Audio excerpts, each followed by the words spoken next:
क्या आप जानते हैं कि फांसी देने से पहले जल्लाद अपराधी से क्या बोलता है? और इसी के साथ में क्या आप बता सकते हैं कि फांसी देते वक्त अपराधी के साथ में और कौन कौन उपस्थित होता है? डोंट वरी, मैं बताता हूं आपको। जल्लाद फांसी देने से पहले बोलता है कि मुझे माफ कर दो, हिंदू भाइयों को राम राम तथा मुस्लिम भाइयों को सलाम। हम क्या कर सकते हैं, हम तो हैं हुक्म के गुलाम। फांसी देते वक्त अपराधी के अलावा जेल अधीक्षक, मजिस्ट्रेट, डॉक्टर और जल्लाद उपस्थित रहते हैं। बिना इनके उपस्थित के फांसी नहीं लगाई जा सकती। फांसी सदैव सूर्योदय से पहले दी जाती है। सुप्रीम कोर्ट के नियमानुसार फांसी लगाने वाले व्यक्ति के परिजन को 15 दिन पहले ही खबर दे दी जाती है ताकि वो सब आकर मिल सके। फांसी से पहले मुजरिम के चेहरे को काले सूती कपड़े से ढक दिया जाता है और बराबर 10 मिनट के लिए फांसी पर लटका दिया जाता है। फिर डॉक्टर फांसी के फंदे पर ही चेक करके बताता है कि यह मृत है। उसके बाद शरीर को फांसी के फंदे से बाहर निकाल लिया जाता है। गाइस, ये इंफॉर्मेशन जान के आपको कैसा लगा चैट सेक्शन में लिखना ना भूले। मिलते हैं नेक्स्ट वीडियो में, तब तक के लिए जय हिंद।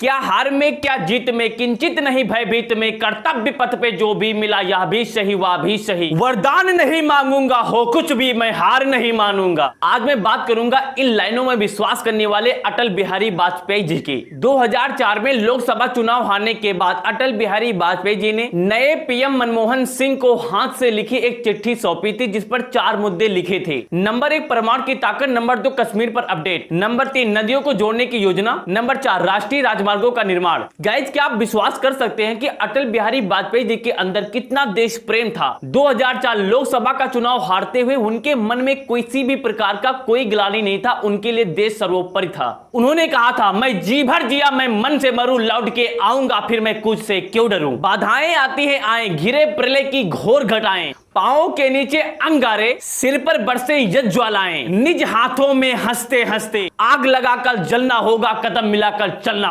कोशिश कर, उम्मीद भी रख, रास्ता भी चुन, उसके बाद थोड़ा मुकद्दर की तलाश कर। किसी भी फील्ड में नंबर 1 बनना अपने आप में एक चैलेंजिंग है और अगर वह फील्ड दुनिया का सबसे लोकप्रिय खेल फुटबॉल हो तो यह नेक्स्ट टू इम्पॉसिबल बन जाता है।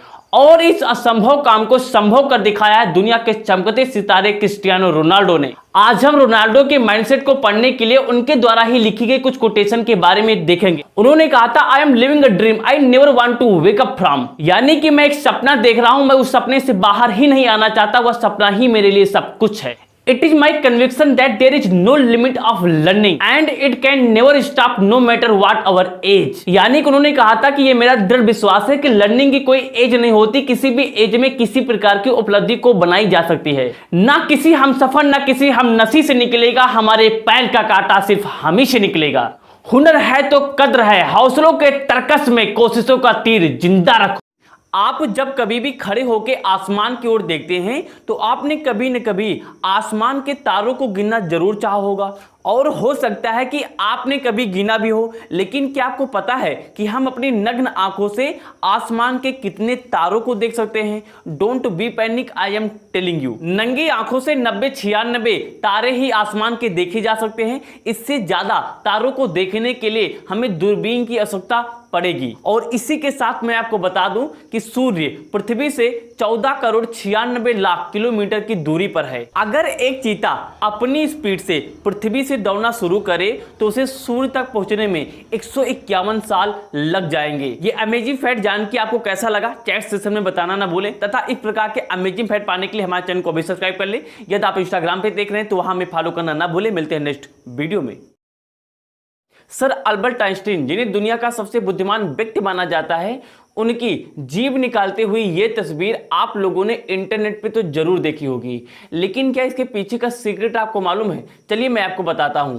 एक्चुअली हुआ कुछ यूं कि सर अल्बर्ट आइंस्टीन का 72वां जन्मदिन था। उनके जन्मदिन पर एक फोटोग्राफर ने उनसे रिक्वेस्ट किया कि सर प्लीज मुस्कुराइए। उस दिन अल्बर्ट आइंस्टीन मुस्कुरा कर थक चुके थे, इसीलिए जब फोटोग्राफर ने उन्हें हंसने के लिए कहा तो उन्होंने अपनी जीभ बाहर निकाल दी। और आप ये बात जानकर हैरान रह जाएंगे कि आगे चलकर यही तस्वीर 80 लाख रुपयों में बिकी, जिस पर अल्बर्ट आइंस्टीन के सिग्नेचर भी थे। तो क्या इससे पहले सर अल्बर्ट आइंस्टीन के बारे में ये अमेजिंग फैक्ट आपको पता था? यदि नहीं तो चैट सेक्शन में लिखना ना भूलें तथा इस प्रकार के अमेजिंग एंड इंटरेस्टिंग फैक्ट पाने के लिए हमारे चैनल को अभी सब्सक्राइब कर लें। यदि आप इंस्टाग्राम पे देख रहे हैं तो वहां हमें फॉलो करना ना भूलें।